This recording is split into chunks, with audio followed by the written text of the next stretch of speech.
Burton at the time had a large group of Pacific Islander kids. And I remember going up to check in on my little brother. And one of the counselors mentioned, they said, you know what, there's about 55 of these PI kids here, and only 5 of them have a 2.0. And she said the other 50 are not passing.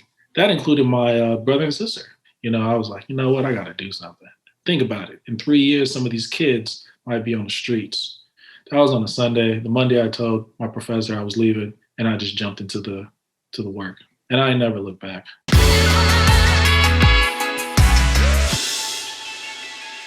Peace, and welcome to another discussion. This is Cook on Monday Morning. These are the final episodes of Cook on Monday Morning. And so I have my favorite people in the world helping me wrap up the podcast before it goes into a new iteration. One of those men I've known for quite some time.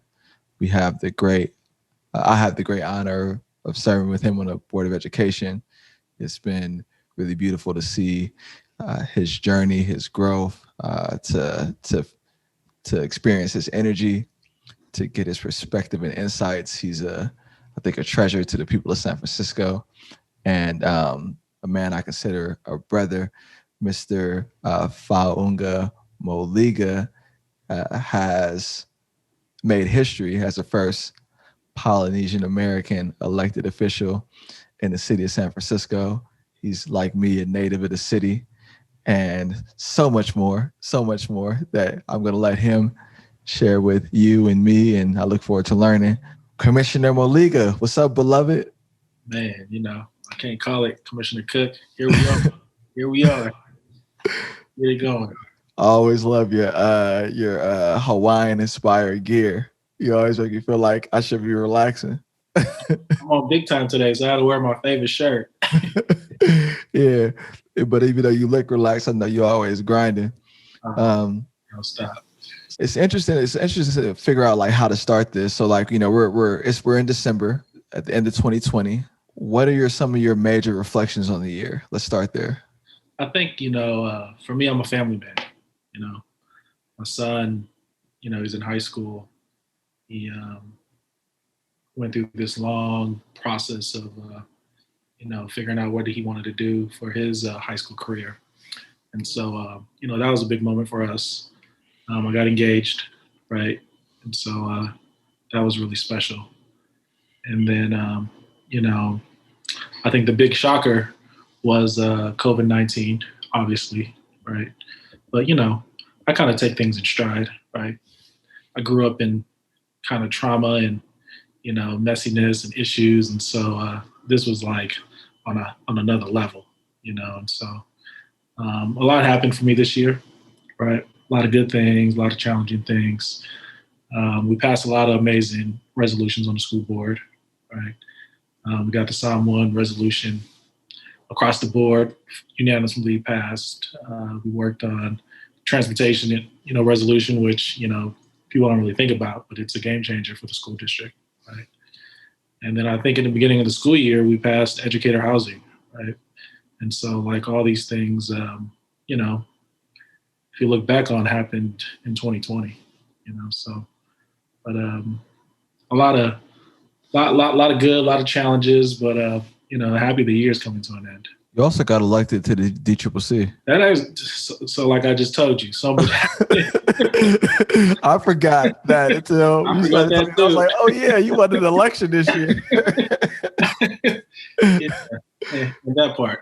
Yeah, right. I totally forgot about that. Yeah, that was a year. Yeah, that was crazy too. Yeah, I mentioned that you grew up in the city. Talk a little bit about your family story in San Francisco. How long y'all been here? How'd you get? Like what? Let's and then we'll go into you specifically. My mom, she was pregnant with me in 1982 in American Samoa. She had me, her and my dad had me out there. I don't know what they were doing. Said they met up at some kind of school conference. And, then they hooked up. And then she went to Honolulu, Hawaii to give birth to me, because the medical system out there in Samoa currently, and at that time, wasn't really that good. And so, she went through all the things around, getting pregnant without getting married, and she went through her whole fiasco. And so when she had me in Hawaii, a year later she brought me to San Francisco.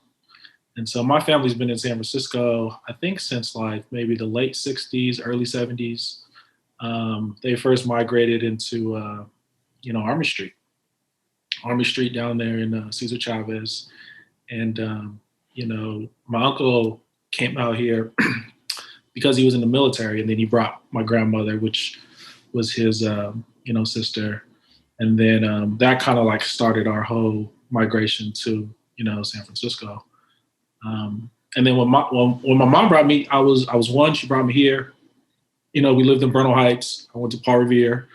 We lived right there on Banks, Cortlandt and Banks, 3-story house. We were on the bottom. My auntie was in the middle. And my other cousins were on the 3rd story. It was just like a lot of us in there. Probably it was about like maybe 30 of us up in that place, and so, from there we just kind of scattered, right? And then, I was young, and next thing you know, I was in Hunters Point. I was living in Hunters Point. We were on Harbor, living with my other auntie and uncle and those guys. Just kind of doing the whole migration life, right? You just got to kind of like find family to be with until you can get on your own feet. So we were down Harbor. I was there when the earthquake happened. And I remember we were outside hula hooping, and everything was shaking up. And I remember going to school during that time because everything was shut down. And when you got to school, they just let you play games all day because they were trying to figure out, how to deal with the crisis. Mm-hmm. And so, so I was in Hunters Point for a very long time, up until about 6th grade, and then, like a lot of other Samoan kids during that time, it was really tough, right? Really, really tough. Grew up in the projects, right? Surrounded by my Black brothers and sisters, right? Grew up in the Boys and Girls Club up there in Kiska, right? And so went through a lot of the same things that a lot of the kids up there were going through, right? And so it was really bad, right? And a lot of that was because of, family structures and, what was going on at the home. I ended up getting kicked out of 6th grade, was super bad with a bunch of kids, having a good time in school, just being 6th graders. And, they ended up doing a couple of things to young Samoan men back in the days, if you were having like behavioral issues.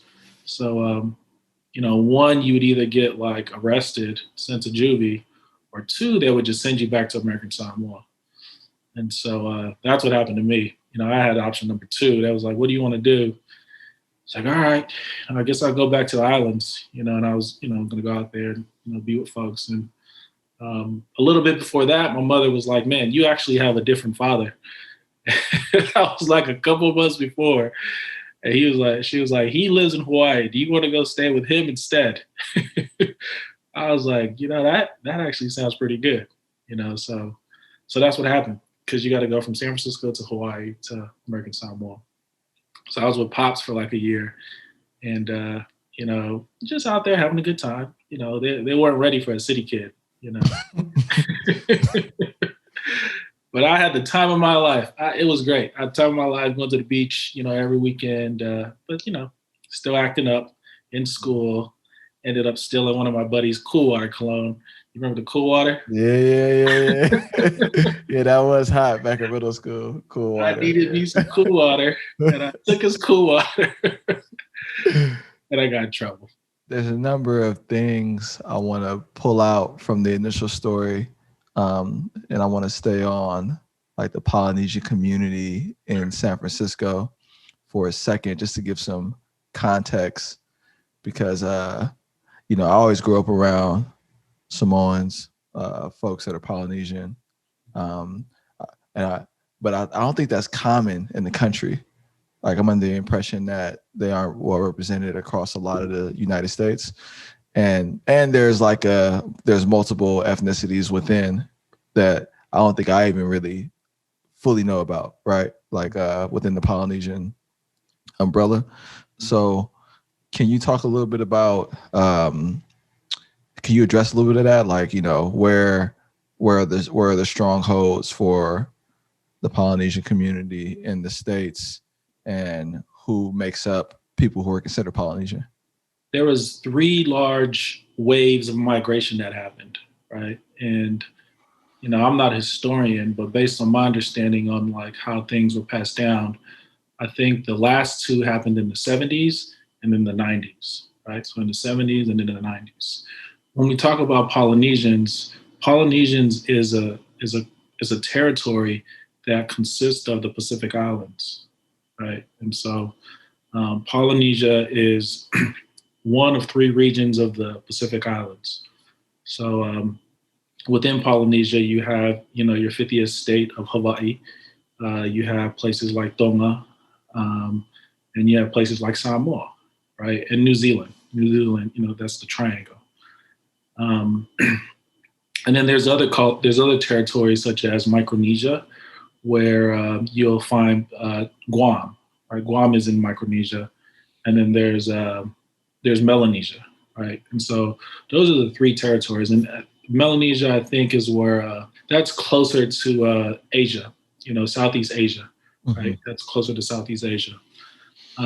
So those are the three regions that you're talking about, and a lot of that, in here today in the United States, we've had to formalize and call ourselves Pacific Islanders to bring the territories together so that we could be a larger block in terms of advocacy, mm-hmm. right? But in actuality, how it plays out, they're all pretty different, right? The cultures are very different. The languages they speak are very different. Mm-hmm. The immigration status is very different. Guam, American Samoa, I think there's one of Hawaii, and there's, I think, a couple others, but those are actually the only three territories that, are under the United States that, are in the Pacific Islands, right? And mm-hmm. so a lot of those countries out there, they're pretty independent. That just kind of gives you a lay of the land of, the Pacific. And the migration patterns historically have been, a lot of it has been due to employment, right? And so you have a wave of folks who migrated either to the United States, and then you have your other wave of folks who migrated to the other side, which ended up in like New Zealand, Australia. So when you go out in those areas, in New Zealand, you'll find a large population of Samoans and Tongans out there. So that's a little bit about the migration. In terms of like where folks landed, a huge, so currently right now, you'll find your largest pockets of Pacific Islanders in LA County, San Diego, right? That we'll call that the Southern California region, the Bay Area, which consists of San Francisco, Alameda, San Mateo, Contra Costa, pockets in Sacramento area, and then you'll have your other regions up in the Northwest, right? Seattle, trickles down in Portland, and then you have a large contingent of folks out there in Utah.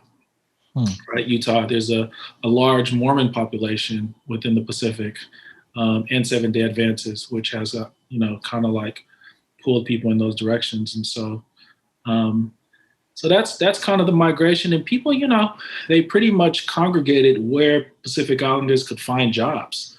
And the goal was, they call it tautua.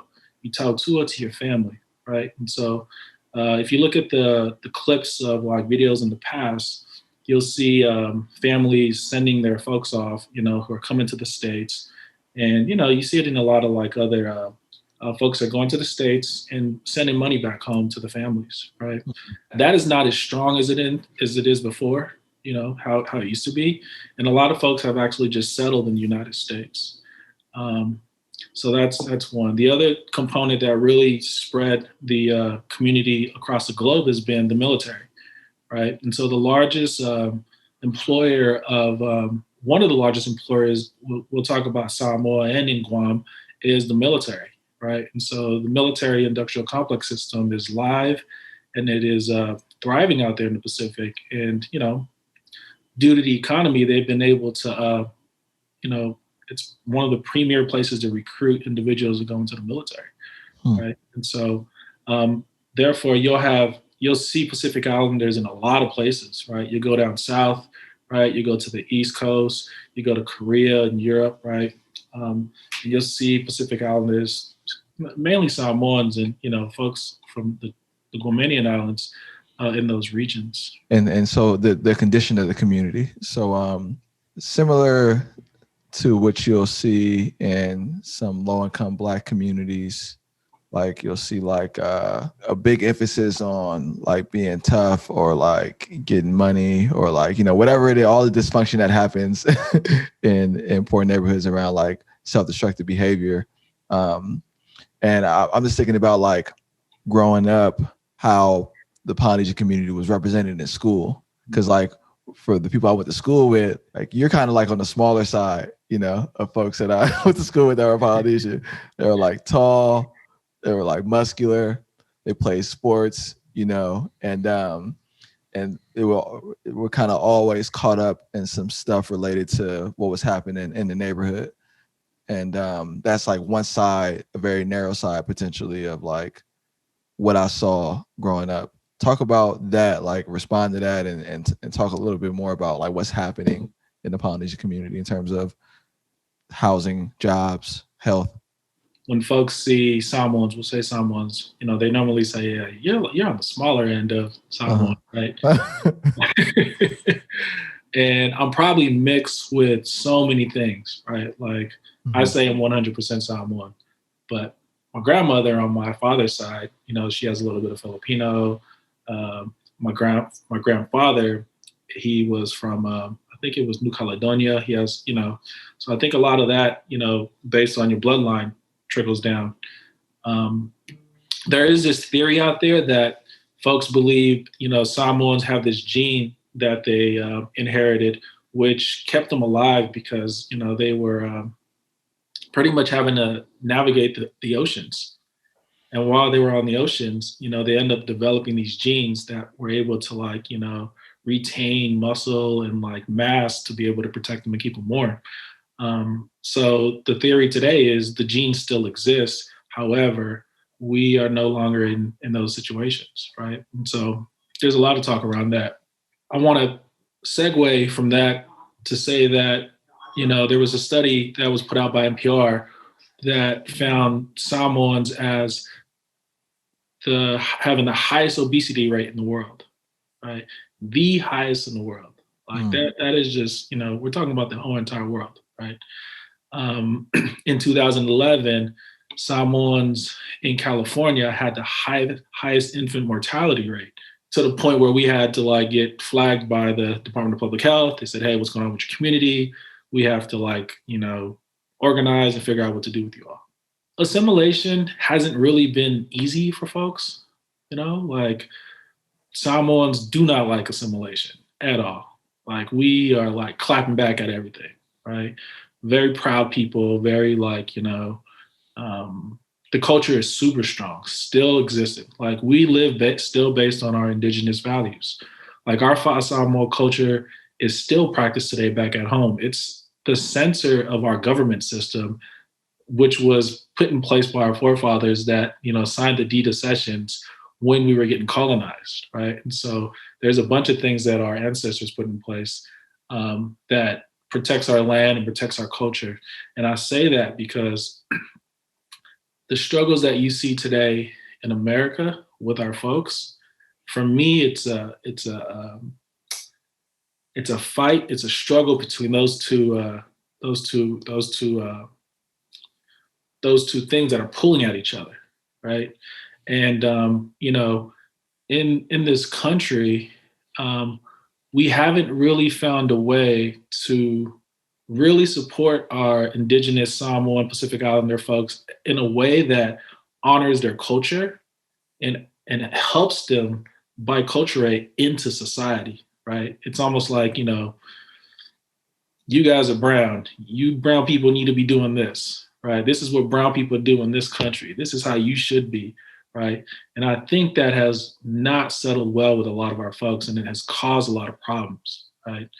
However, it has not only caused problems with folks trying to get acclimated to this country, but it's made things very confusing. And, there's a huge identity issue amongst, the community in the Pacific Island Samoan folks, right?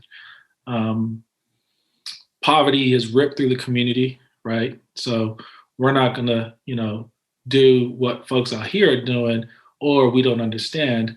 And so now you're left in a situation where life is not going to stop and you still have to move. And because, there aren't enough structures in place to be able to guide these folks forward, right? Then you just have a population of individuals and families who are just left out there stranded, right? To figure it out on their own, right? And so, we'll talk about San Francisco. There's probably maybe like less than 10,000 Samoans in this, 10,000 Pacific Islanders, maybe about 5,000 Samoans in this city. Mm-hmm. But within the last month and a half, 3 get shot. Hmm. That makes no kind of sense, right? And so, like, when you look at the college admissions rate, the graduation rates, the truancy rate within our own school district, right? Why out of this pocket of kids, why are the statistics so alarming, right? I mean, they're keeping up with, like, our Black kids, our Latinx kids, right? Like, the data is like, we haven't been here long enough to be able to, like, understand these issues to the point where it's just like devastating the community, right? And so the problem with that, though, is, again, there's no infrastructures in place, right? There's no infrastructures in place to be able to support that kind of like drop, right? So these folks are just like a free fall right now, right? So a lot of the young men, end up like working in warehouses, security jobs. Unfortunately, a lot of our men, are, ending up in prison, just kind of like the struggle, right? And I say that because, like, the struggles that our people of color here in this country have undergone and have overcome, I feel like we are going through struggles that folks have struggled back in the 60s with, right? Back in the 50s with, but I also want to say that I do feel very fortunate that we're not in those days, right? Like, we're struggling. It feels like we're struggling, and we're at a point where, it doesn't seem like, things are developed as much. However, there's been so much work by our Black and brown folks, by our advocates, who have trailblazed. And so I'm super thankful of the work that folks have done around, equity, social justice, to allow, like, Pacific Islanders like ourselves to be able to find a place that, has already spoken for the needs of people who are being marginalized, right? But there's a lot of work. I think the health conditions are really exacerbated. 70% of our Samoan kids in the city, families, live in public housing, right? 70% are either poor or below the poverty line in San Francisco, right?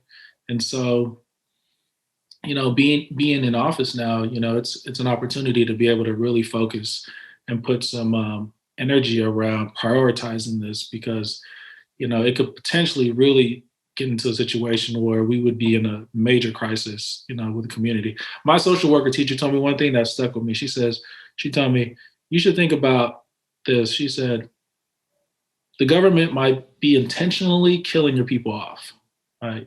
And when she said it, I sat there and I was thinking, and as I ponder on it, I was like, well, it makes sense. If you don't pay attention, if you don't pay a community any attention, if you don't fund them, if you don't, resource them the way they need to be resourced, what eventually happens? Same thing as a flower or a plant. If you don't plant it, if you don't give it any sun, it just begins to fizzle away. I want to come back to your story a little bit. You were appointed by the mayor of San Francisco while you were running for school board. That was in 2018. That's one aspect of your story.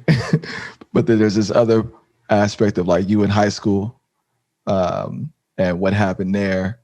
And so I want to, like, start there, and then kind of go on this journey about what initially led you to run for office.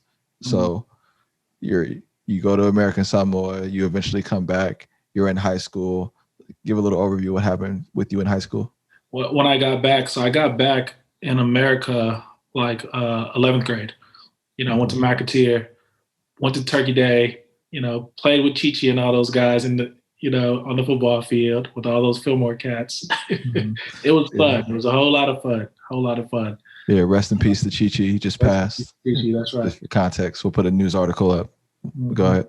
But, I came back to the same thing, right? Was acting, a little bit out of control. Ended up getting kicked out of school. Went to downtown high school, and at that time, downtown was located on 22nd and Bartlett, I think it is, down in the Mission. Okay. And, got caught up in the streets. And, for a couple of years was just out there, hanging out on the streets, doing everything, running the streets. But I just, I always told myself, if the streets don't work out, I'm just going to keep going to school. So I just kept going to school, I ended up graduating from Balboa High School. And then, I ended up going to City College. And it was funny when I got to City College, the counselor was like, you had grades to get into like a CSU, like what happened? Mm. And that's part of, what I'm getting ready to, so I'll save that and come back later. So go to City, end up running track. And, while going from City and transferring over to San Jose State, there was a lot of things that happened, ended up like homeless, was living in dope homes, but still just grinding, right? I just kept telling myself, I just got to keep going to school. I got to keep going to school. And so I ended up at San Jose State and, found housing, graduated. Wait, did you want to come back to that? Because I don't want to rush over that. I was homeless for like a couple of weeks, man. Okay. Sleeping in cars, living in dope homes, it was rough. Yeah, there's a story behind it. My parents had gotten divorced and, we were living in the projects and I was around 20 and I told them, like, you know what, you guys are arguing too much. It's driving me out of control and I had to leave. And so I ended up bouncing and I was looking for places to stay. And during those times I was living with families and, one of my aunts was like, well, you got to go, and at that point I had nowhere to go, I was going to Diablo Valley College at the same time and I still wanted to go to school. Right. Mm-hmm. My cousin lent me his car, it had like a broken window, but I was sleeping in the car the whole time, going to class. I had to get my credits, right, so I could transfer. I was just almost there. And then, one of my cousins, and this is the thing, like God bless his heart. The person who ended up like taking me under his wing was a drug addict, right? And one of my, I grew up with him and I love him to death, right? He was a drug addict. He was like, well, you can come stay with me. You just know the situation, right? So I was living with him. A lot of things going on, things that happen in, dope homes, and, ended up finishing up at Chabot College, right? But that was, go ahead. What do you think kept you going to school? Right after my aunt told me I had to leave, I was living in Antioch. I was on the bus, and anyone who knows Pittsburgh Antioch transportation, I was on the bus going back and forth from like, Pittsburgh BART to Antioch, just lost, right? I was like, man, I don't know what I'm gonna do. My girlfriend just broke up with me. I got kicked out the house. She called me a loser. I might just be a loser. I'm on that bus going back and forth, feeling like that dude in the music video with TLC, with no scrubs. No scrubs. You got your scrub? Yeah. Okay. So I'm in the back of the bus and I'm sitting there and lo and behold, I'm a spiritual person, right? I was praying and a voice was just like, you're going to be all right. And ever since that day, I just, told myself that was the Lord. The Lord would tell me I'm gonna be okay. I just need to keep it moving. And the next thing that I heard was education. And so I just stuck to those voices and just kept moving forward. And whatever happened, I just kept moving. Yeah. And since then, I just committed myself to, meditation, seeking higher power and all that stuff. And it's what I go to every time I need support. Did you ever question whether you wanted to stay? Did you ever feel like quitting? Or was that never even in the cards? Was you just like locked in around school? No, I never thought about quitting school. I knew that it was going to be my only ticket. Yeah, I couldn't see anything else. Like if I didn't go to school, I didn't know what else was going to be there. So I knew if I was going to make it in life, I had to go and graduate and get that college degree. And so what was your experience like with school? Was it like, did you enjoy it? Did you just like hate it and did it anyway? Like what was the... I really enjoyed school. Like I consider myself a student. Like I enjoyed school. I enjoyed being there. What I didn't enjoy was like struggling and going to school, right? Like, oh man, how am I supposed to eat? I got $50 in my pocket. I got to use $50 for the whole month. Like I didn't enjoy that part. you know. But being in college, being a student, studying, getting together with my classmates, reading, like I really enjoy that. I really do like school. I don't Okay. like student loans, but I enjoy being in school. So you were saying you finished Chabot College, and then what happened? I finished Chabot, and then I got into San Jose State. Transferred to San Jose State. The only two colleges that were accepting kids at that time was San Jose and San Francisco, based on my grades, right? Based on my grades. Okay. But I wasn't coming back to the city. So I was like, I'm going that way. So I ended up going to San Jose. Yeah, and I was out there, got my bachelor's degree. I did really well when I got there. Really, really well. Stable, had a home. Was living in the dorms. Got a little job. And I did really well. So let's talk about law school. Yeah. What happened there? Someone told me when I was a little kid. I remember I was living in Harvard. They said, "Man, you talk too much. You should go to law school." And it just stuck in my head. And funny because I met my real dad, my biological dad, later, and he tried to go to law school.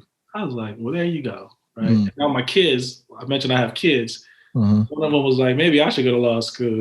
I think it was just like fate, right? So, but wanted to go to law school.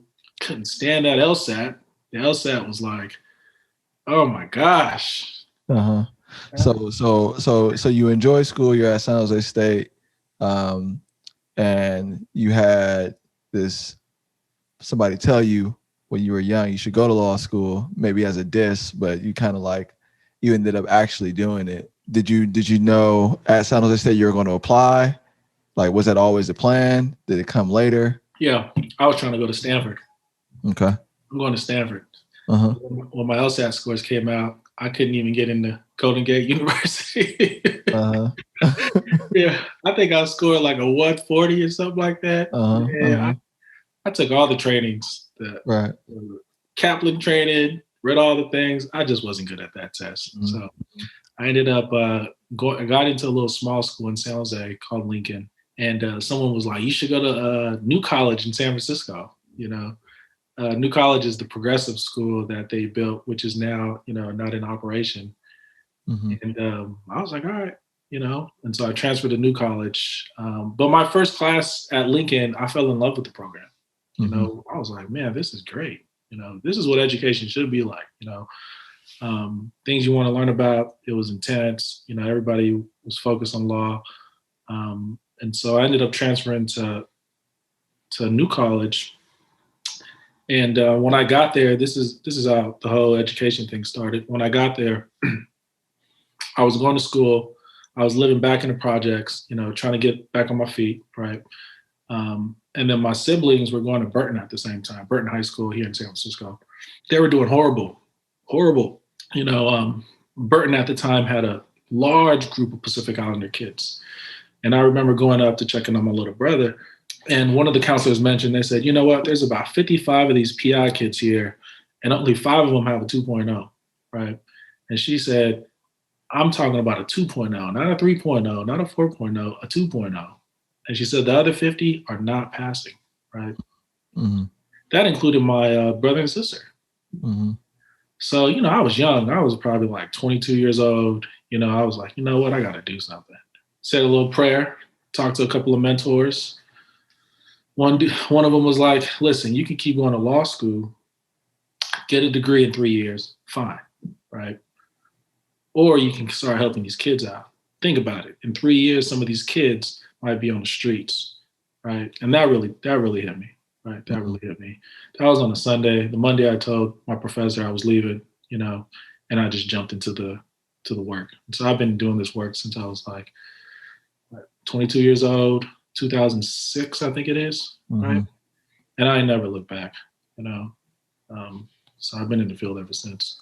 Another one of those calling type of scenarios, like you left law school, but now you make laws on behalf of and policies on behalf of the school district. So you're still in that world doing that policy work.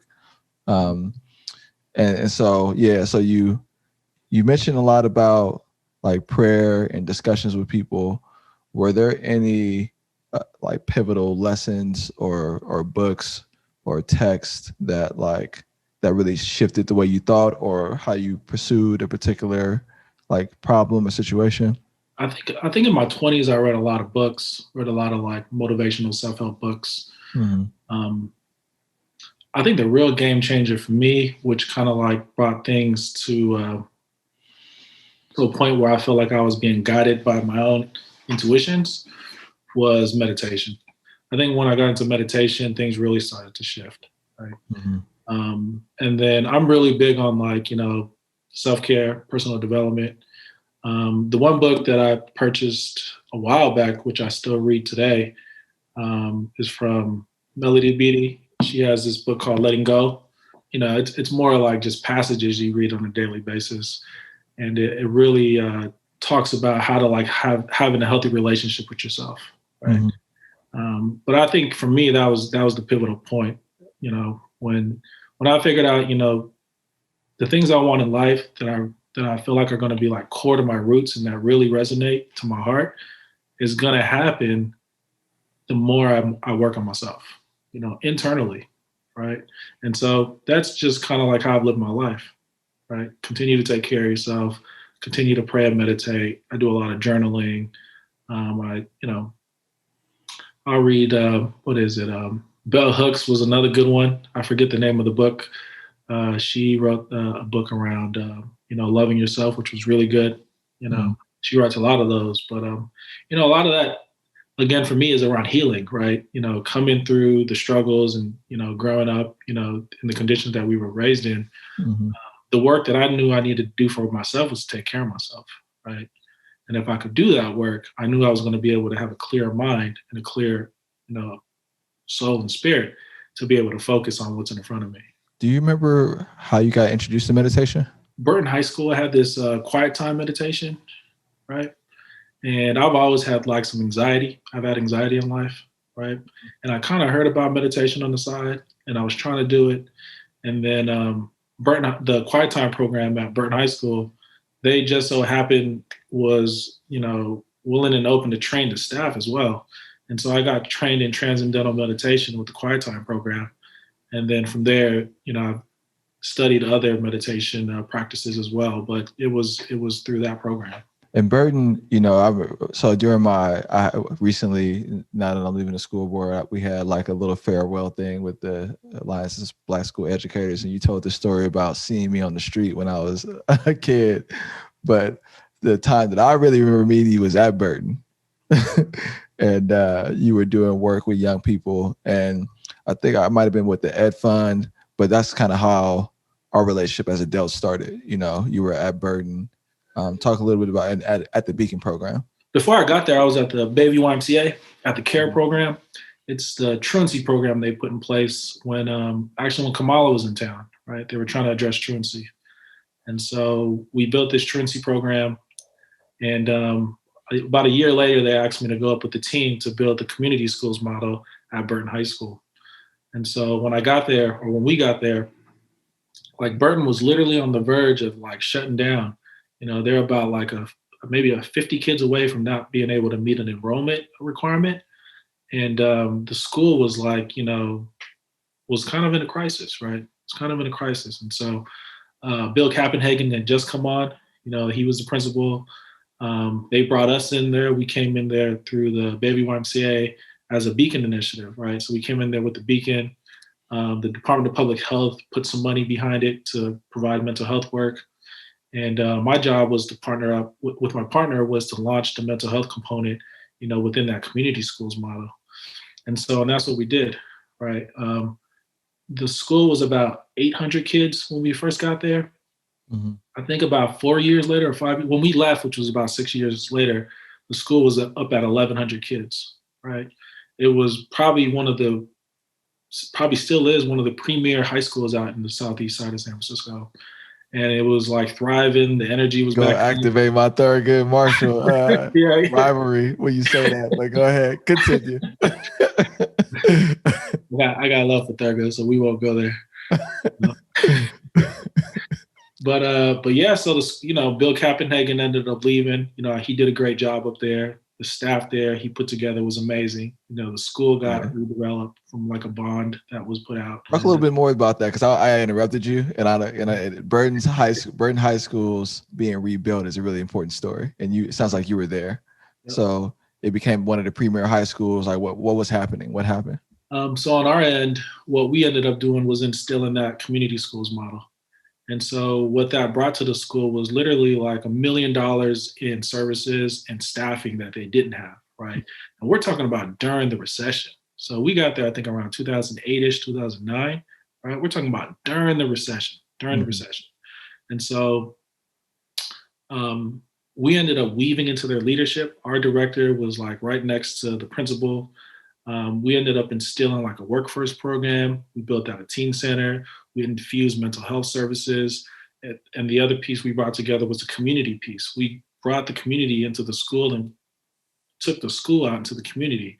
So we were like launching events in collaboration with community partners like the Unity Parade, which still exists down over there in the Bayview. We put in a credit recovery class. We put in a parent college class. It was. We put in a lot of programs just to kind of like get the energy going, getting the opportunities, and trying to close that opportunity access for kids.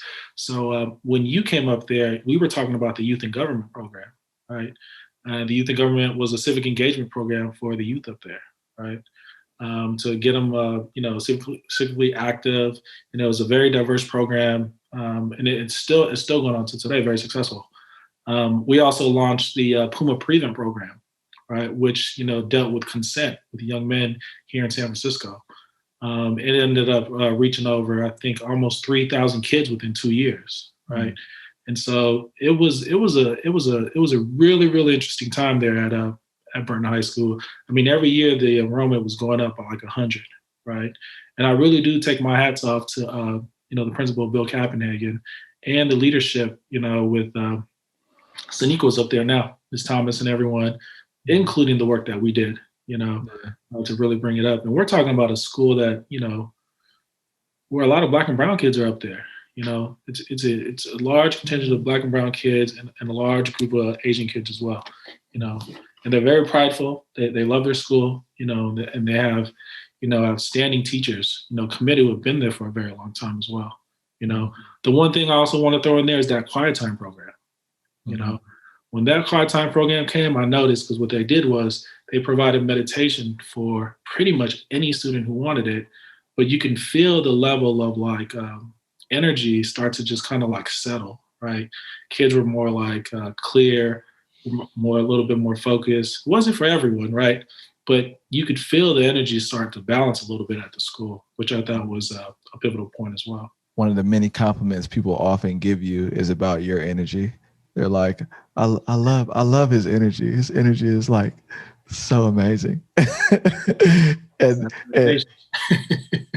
energy is a real thing, because it's not, I guess we call it climate in some of our school assessment discussion, but it'd be interesting to hear you talk about the importance of energy, like what it means to you, like how you read it, what comes to mind? Mm-hmm. Yeah, I first want to say that I'm a social worker and a therapist, right? So like, I want to just put that out there in terms of like, when people hear me and they hear how I, describe certain things, it may be from like a clinical and a more holistic like mind frame. To me, energy really is like around healing, right? It really is healing, and being able to show up in a place feeling like you are happy, you are at peace, and that you are present, right? And a lot of times, what we find, especially, in a city where things are just really active and moving 100 miles per hour,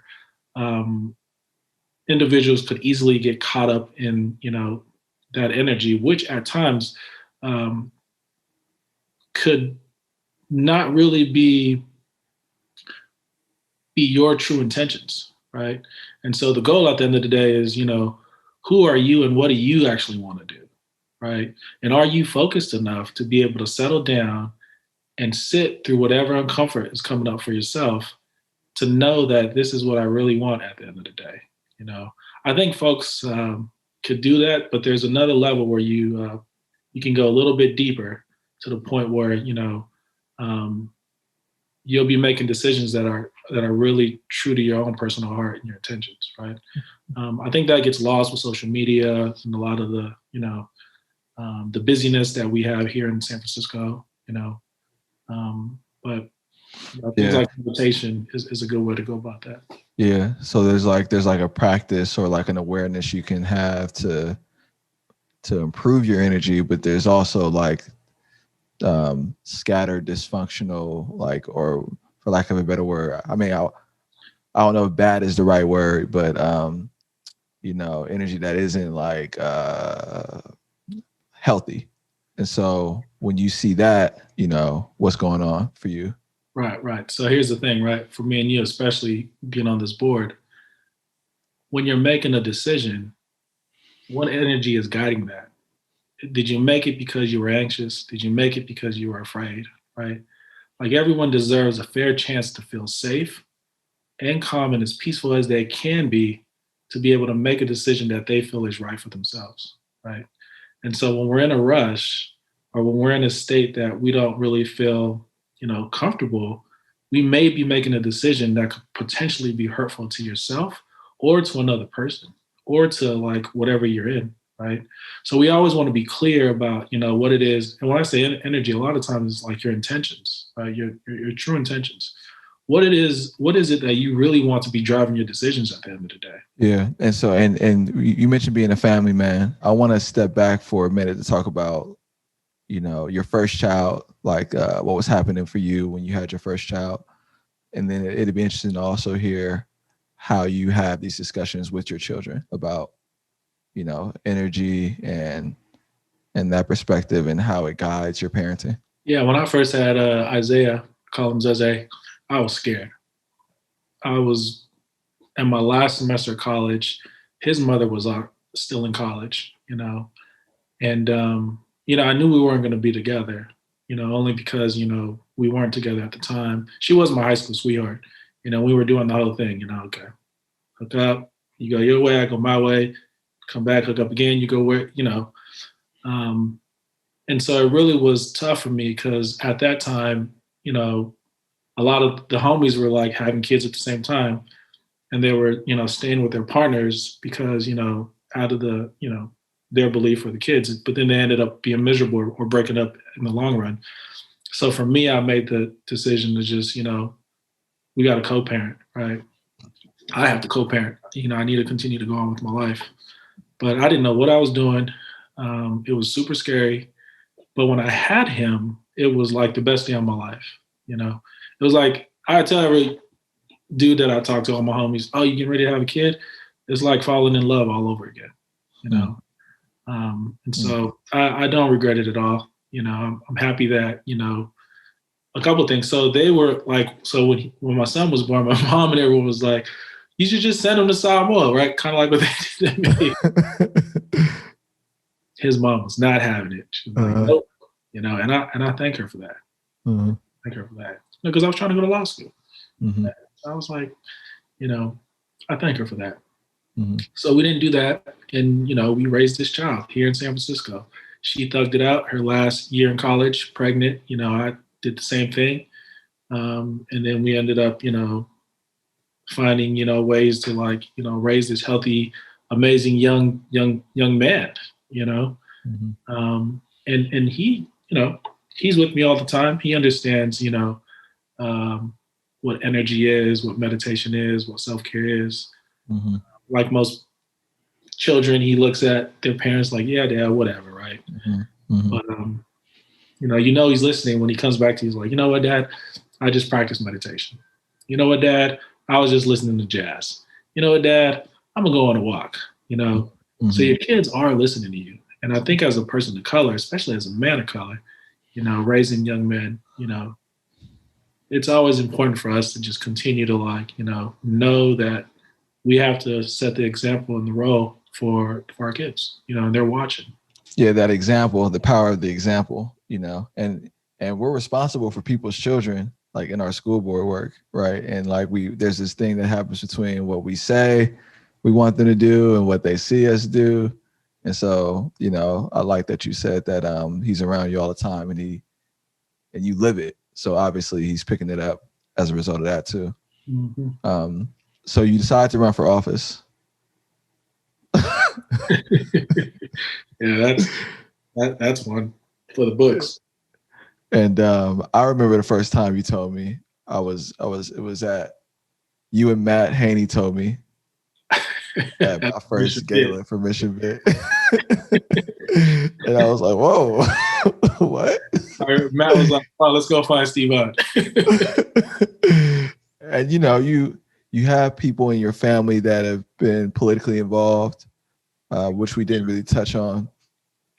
Maybe you want to talk a little bit about that, then talk about your decision deciding to run. So I was in grad school in San Jose State, so I ended up going back and getting a master's in social work. And one of the first classes you have to take is policy. And so when I got into the policy class, like literally the first week, I was like, we need to run for office, right? Because I figured, you know, like look at all these policies we got to run. We got to, because you know, I'm coming from the baby YMCA, you know, where we have to run these policies. And I was like, all these policies are being driven by folks who don't represent us, right?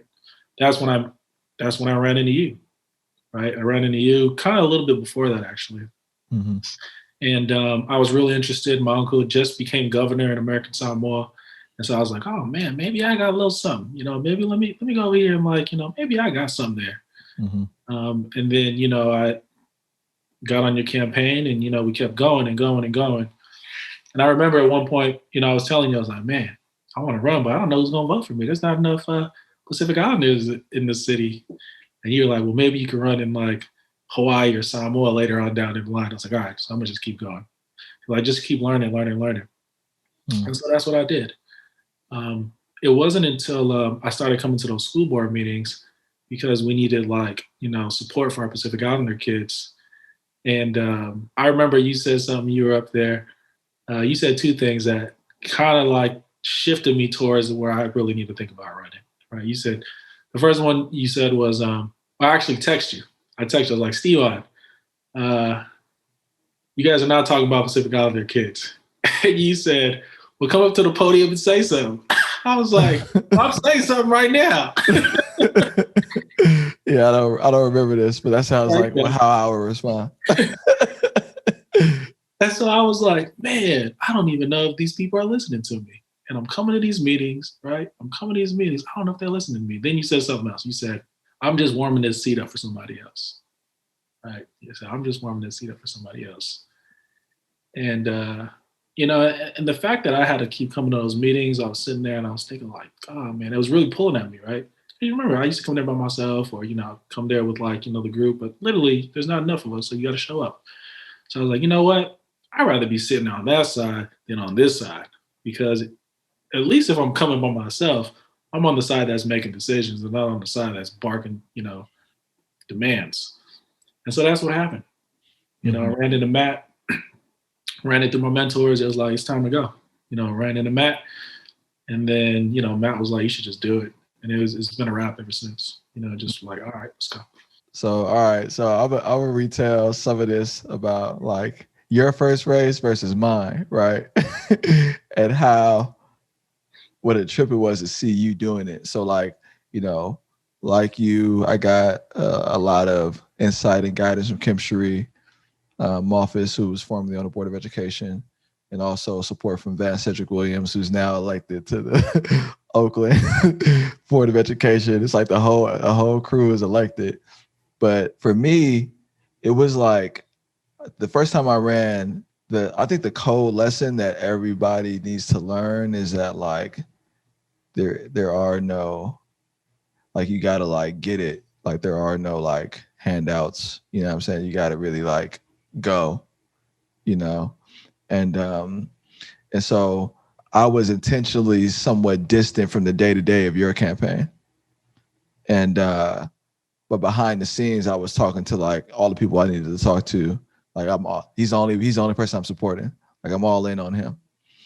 And And so to see what happened for you, one of the big endorsements for our race in this city is a teachers union. And they had, I think your year, like hella candidates. It was like the year that I ran, there were 9. The first year was a 9, second year was 11. I lost first time. You don't know what it's like to lose. I lost the first time. And then I won the second time. Context, people who don't know. And then my second race, there were like 11 candidates for 4 seats. And in your race, there were like over 25 candidates for 3 seats. Mm-hmm. And so that was crazy, right? To see. And I'm gonna hand it over to you in a second so you can kind of like talk a little bit more about this. But everyone wants the teachers union endorsement, Mm-hmm. unless you're just so anti-union that you're not going to go for it. But if you want to be politically viable in the race, you'll get the teachers union endorsement. Mm-hmm. I'm gonna move over because the shades in my face, the blinds are coming over. So the initial endorsement for all 20 plus candidates, they only pick you. They did. That was crazy. That was crazy. Because because you could pick 3, but out of over close to 30 candidates, they only pick you. Mm-hmm. And I was like, holy shit. So and then we'll go to the mayor endorsing you, but like respond to that. It was crazy, man. I mean, I think coming into the race, I just, I was like, I'm about to win this thing. I don't know what I got to do, but I'm about to just go, And I just remember people were telling me, you just need to raise money, and just keep going out there and just like talking to people, right? And so I had a lot of confidence that, I had the energy to do it, but I didn't really know what I was going to do until I got Glenn, the consultant, my campaign consultant. And so he was pretty a big part of this. And so, but the teachers union thing, man, when I went in there, I was like, man, I just need to be top 3. I need to be 3. Right. Then I heard what happened. They hit me. It was like, oh, you got selected. Oh man, I was balling. I was in this kitchen right here. I was balling, because they were like, man, if you get the teachers union, that's pretty much lined up with the DCCC.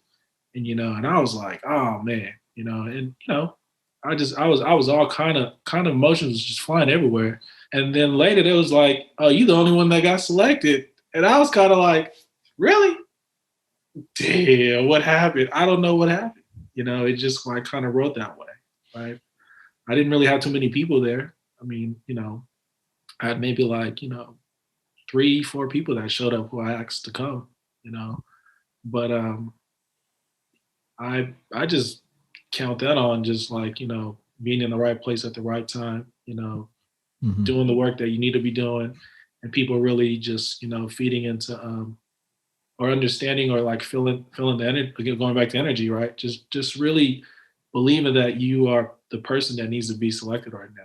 But I was on a high until other people got selected.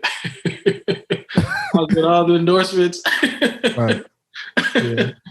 It was a good time. It was definitely a good time. Yeah. No endorsement, at the end of the day is enough. People lose with the teachers union, they win, but winning here with the block that comes with it is really significant, especially for the school board race. And that was highly unusual for, because it wasn't like it was like 20 plus scrubs running. It was like some really like impressive, committed people. Yeah. And you were like mostly in the classroom, like you were with me, not the classroom, but like the school site, the community, right? That was like your world. And you did a little more like related to my campaign, but it was like, but that's not really being politically known, right? And so you came in fairly politically unknown. You had some good people helping you, and then you walk away with that, right? And so that's not the end, though. I feel like I tell this, like I like telling this story, so let me do this. Right? So I think like I think actually you were connected to Malia Coleman, former supervisor of District 10, doing some internship work. So it wasn't like you were just like a complete outsider, but you were mostly community, doing really important work in the community. Mm-hmm. And so I don't think I ever told you this story. Maybe I told you this story, but it's 2018. It's like during your race, I'm in Mexico, right? And the mayor calls me while I'm there. And I forget why I called her, but I wanted to talk to her about school board. And she was like, I like Faunga. And I was like, oh, good. I'm all in on Faauuga. That's like the only person. That's the only person that I'm supporting, right? And we talked about a few other people, and I won't bring that up now. But she was like, I like him. And I was like, yeah, he's like this, that, the third, whatever. We didn't talk long. And what was happening simultaneously, and maybe this has already happened, but my colleague, Hydra Mendoza, was leaving her term early. Her term was supposed to end in November. This is her last year on the board. And she decided to resign and take a job in New York for the mayor of New York. So she was going to be leaving like in October. And it wasn't a lot of time. November, the first Tuesday in November is like the when the election day is. And so I didn't know this, but because that was the only conversation I had with the mayor, but she ended up appointing you to finish out Hydra's term as you were also running to get the seat. Mm-hmm. So there's a lot going on there. It's like you have to bring home an election. Now you have the responsibilities of actually being in the position. And so what was it like for you to get that call? Did you expect to be appointed? Like, what was that? No. Me and Glenn, the consultant, we were like, oh no, that's not gonna happen. But you should just go, because I had built the relationship with London and her team throughout the campaign. So this will actually really happen. So I'm trying to get a meeting with London, right? Me and her sister actually we're friends, really good friends, right? We're working together. And I was like, Hattie, you got to give me a meeting with your sister. She was like, all right. And so something happened. I got the email for London's campaign person who was doing the schedule. She was running for mayor at the same time. And she just so happened to be doing an event at a Samoan church. I was like, hey, can you meet her at this Samoan church? I was like, all right. So I go to the Samoan church. And then after church, we were looking for a little private spot, and we end up like in the attic, like this, just one table, 2 chairs, nothing, right? Just me and the current mayor. And I was like, I know exactly what I'm gonna tell her. So we sit down. I go, London, we the only people from the projects running for office right now. That's why we got the same agenda.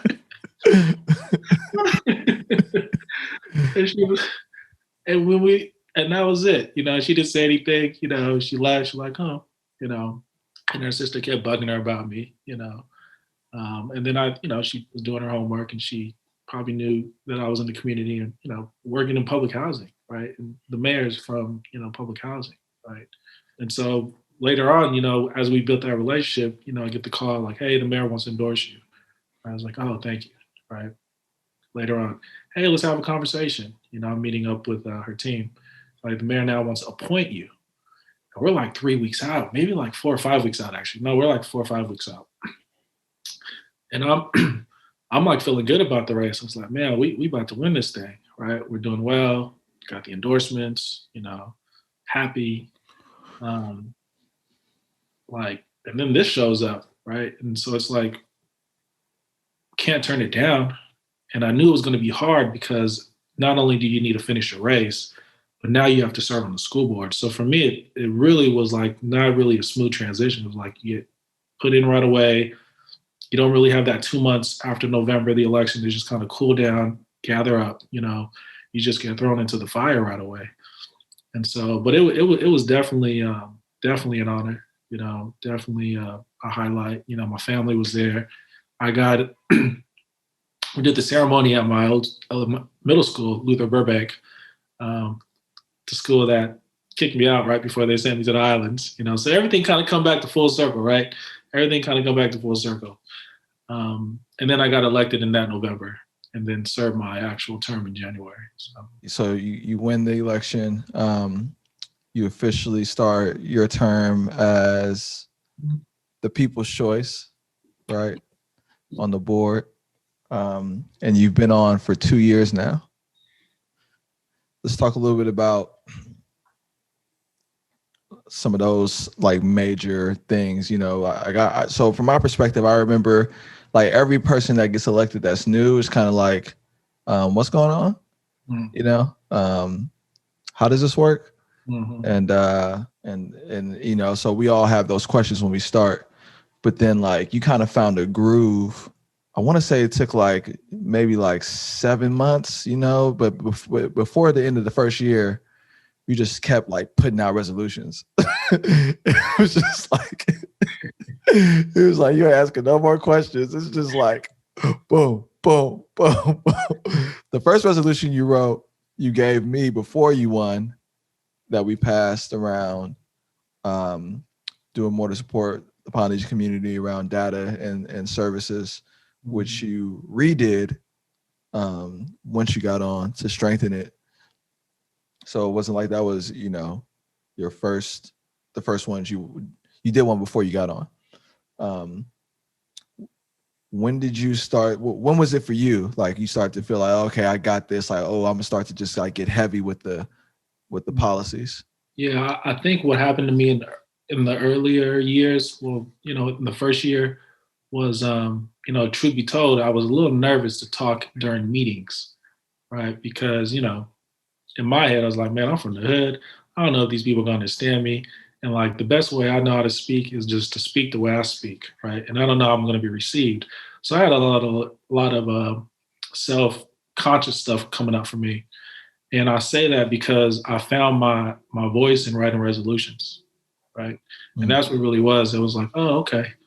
Well, if I write this resolution, I could put in language in there that will convey to people, you know, something that I've thought out thoroughly of what I'm trying to get across. And so that was the first piece. And then the second piece was really, you know, I found out early that, you know, if you want to move things in the district, you got to give these folks a direction. And a lot of ways that you do that is you either write a resolution, you set a motion in place, or the other thing that makes people scramble is you file a lawsuit, right? And so I learned that a little earlier. You know, I ended up getting a really good mentor who was schooling me up on some things. And, you know, I just kept it going. And that's just how it's been. And so now my second year, I just committed to writing resolutions. I told myself it's part of the job. You need to learn it. You need to do it. You should get good at it. And so my second year, I just committed to trying to really get good at, you know, honing down on resolutions, how to be specific, how to give direction, how to collaborate with others to make sure that you're getting what you're trying to aim for. Right? So I feel pretty good right now about writing resolutions. I'm writing one right now. You want to talk about it or not yet? No, not yet. Yeah. Okay. Yeah, because one of the things I appreciated about the resolutions that you wrote, and we can probably dive into like one or two of them, and I don't want to keep you too much longer. But the response to your resolutions, like when I wrote them, it was always like a surprise for staff. Like, you know, they were like, what's going on? But you wrote them like in collaboration with staff at times. And so they were as bought in to some of the ideas as you were. And it felt like I think it was a good example of being collaborative to put a good idea forward. And one of the initial things where that was evident, or issues where that was evident, was with housing.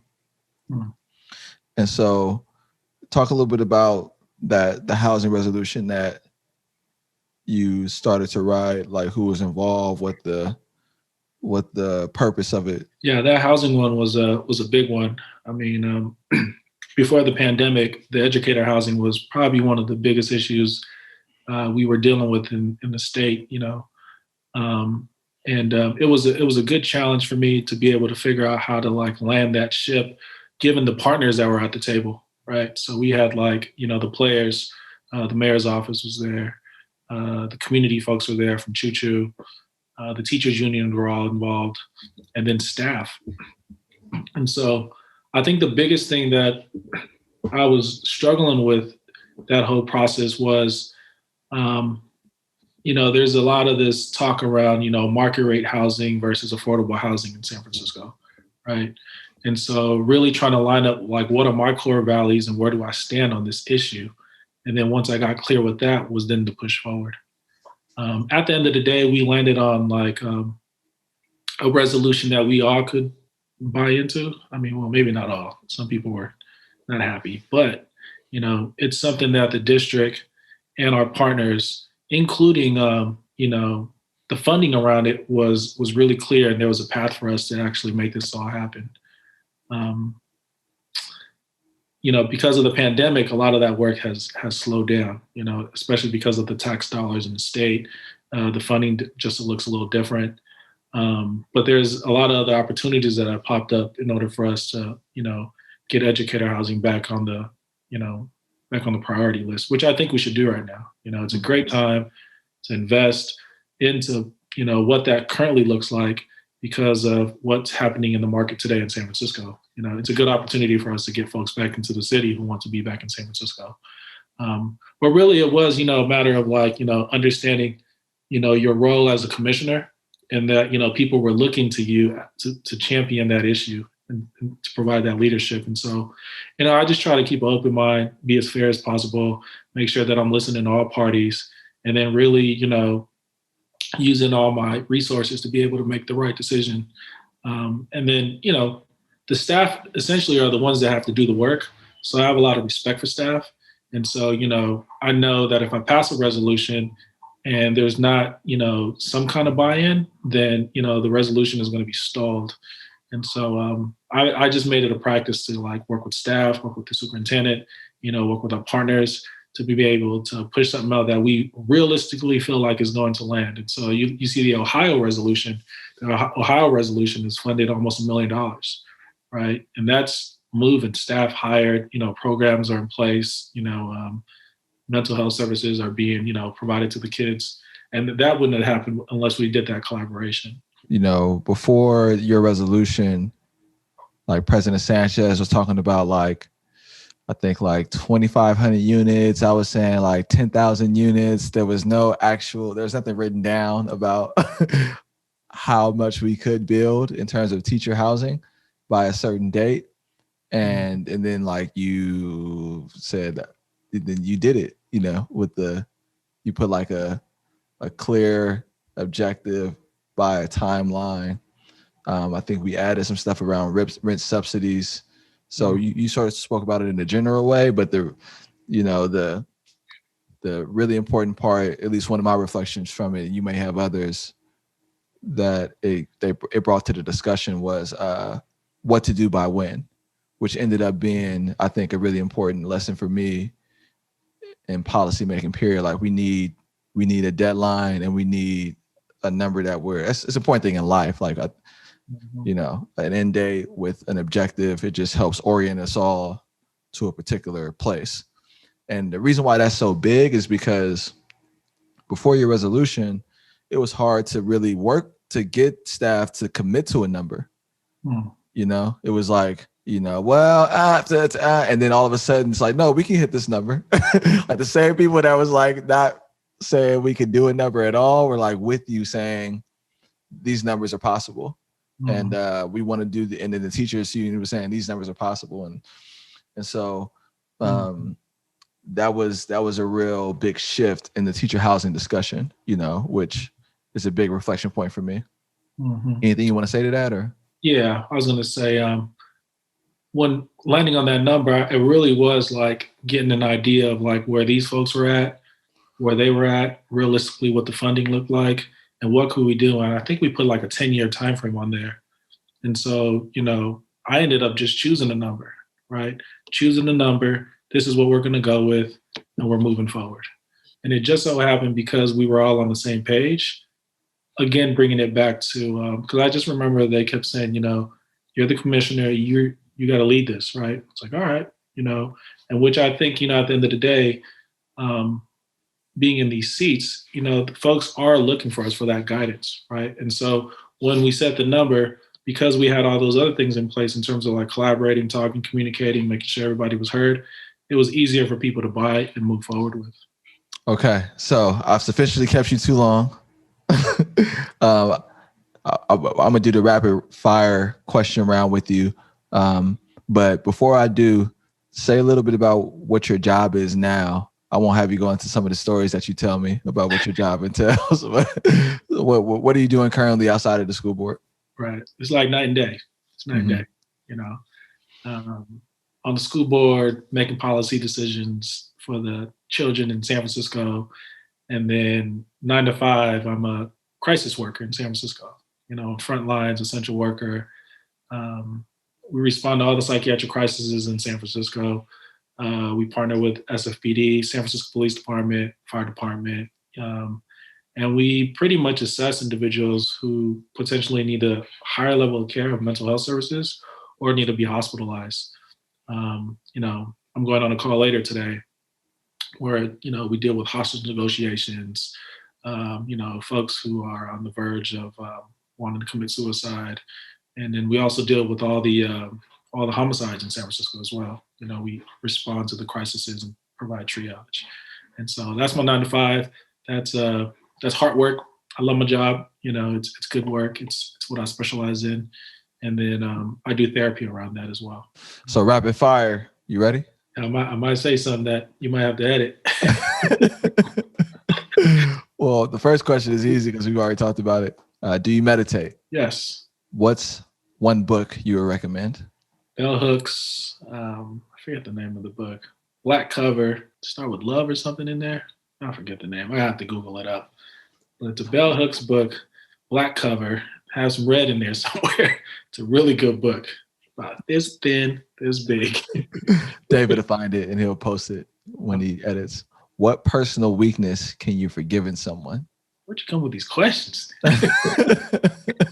It's deep. I guess lying. Lying? Lying, yeah. Lying. Do you have a motto? Oh, yeah. My motto is let go. All right, last and final question. The house is on fire. All of the family members, loved ones, and pets are out. What are 3 things that you grab? My phone, the car keys, and my wallet. Everybody's out the house, right? Everybody's out. All I need. All right. This was one of the final Cook on Monday mornings. This is commissioner, father, leader, spiritually in tuned, loving man, child of San Francisco, Faauuga Moliga. Thank you, brother. I appreciate the time. Sir, appreciate it. Thank you. God bless. Peace, peace. And thank you for listening to another episode of Cook on Monday Morning. At Cook on Monday Morning, we are building lives that make us excited about Monday morning. We believe that if you can own Monday morning, you can own the week. If you can own the week, you can own the year. And if you change your year, you can change your life. Thank you again for listening. And thank you for subscribing. Please do so if you haven't already. I'm grateful for your support. Please share the podcast with a friend. Also, help us grow this community of doers. Please take a minute to also rate and review the podcast on Apple. Leave a comment on YouTube. It really helps people hear about and find what we're doing here. If you're interested in starting your own podcast, I wrote an article. It's called How to Start a Podcast During the Pandemic. You can check the article in the description box if you want to see how I started this one, the equipment we use, some book recommendations that'd be helpful to consider. Check that out when you get a chance. Cook on Monday Morning is a product of the Luther Harris Holding Company. We work in partnership to create solutions that drive impact. We build strategic partnerships between businesses and government. We recruit diversity talent into high impact roles, and we help companies drive impact in the places where they do business. If you'd like to learn more about that, feel free to email me, info@stevoncook.com. I'd like to thank the people that make our podcast possible. Our videographer, David Topete. Thank you, David. Our copy editors, Fernando Seco Marquez, and Devin Sketchinger. Thank you both also. I get up every morning with the intention to create value and showcase my love to the people that keep our cities moving. You are our teachers, garbage collectors, school lunch workers, custodians, social workers, fire workers, police officers, EMT workers, bus drivers, and nurses. You are our employers, the people helping create jobs and keeping our economy growing. You are our gig workers, stocking our shelves, driving our ride shares, delivering our food. To all of you, this podcast is for you. You live in places like San Francisco, Oakland, Richmond, Antioch, San Mateo, Los Angeles, Dallas, Houston, New Orleans, Baton Rouge, Miami, Orlando, the Carolinas, Virginia Beach, Milwaukee, Kansas City, Cleveland, Detroit, Harlem, Brooklyn. Shout out to all of our listeners also know on the continent and around the world, Nigeria, Ghana, Jamaica, Kenya, and Ethiopia. To all of you, this podcast is for you. This message is touching the world and will continue to do so because of you. Until we meet again. Peace, and we out.